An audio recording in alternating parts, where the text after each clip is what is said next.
Hello everyone, it's Friday. So in Wednesday's video, I talked briefly about one of the things that I do during Lent as a Catholic called fasting, which is one of what I call the three pillars of our faith, which are prayer, fasting, and almsgiving. I'll talk about prayer and almsgiving at a later time, but right now I want to really focus on the significance of fasting and basically why we do it. So the church says that fasting is supposed to happen on two specific days, Ash Wednesday and Good Friday, while we also abstain from meat on all Fridays during Lent.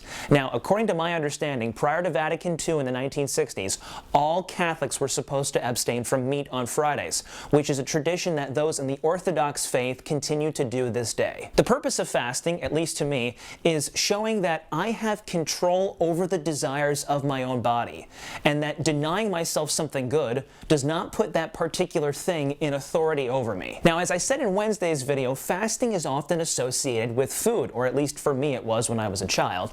In recent years, I've come to learn that fasting doesn't necessarily have to do anything with food. I could fast from social media. I could fast from gossiping. I could fast from things that are drawing me further away from a true encounter with Christ. The other part about fasting is that it should be done intentionally.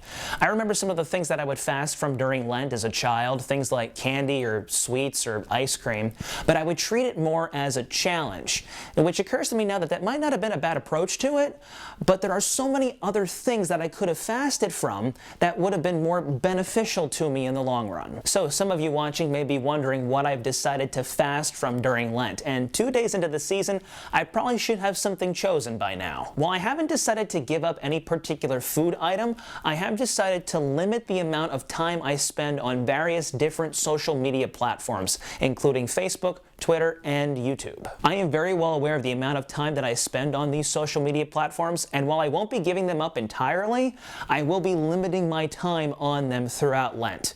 So now you may be thinking, well, what am I going to do with my time instead? I've really been desiring to read more. Not just spiritual reading, but like actual reading books, like for fun. I've purchased several secondhand books from a library book sale last year, and I've barely made a dent in them. The most recent one, which you can see up here, it's called Ghostlight. It was really good. I finished back in January, and I really hope that a new one can replace this one soon. I also really want to get back into writing, both music and stories. I have so many ideas in both of those areas, and I need time to do that, to work on either one or both of those things. So that's a little bit about what I'm doing this Lent in terms of fasting.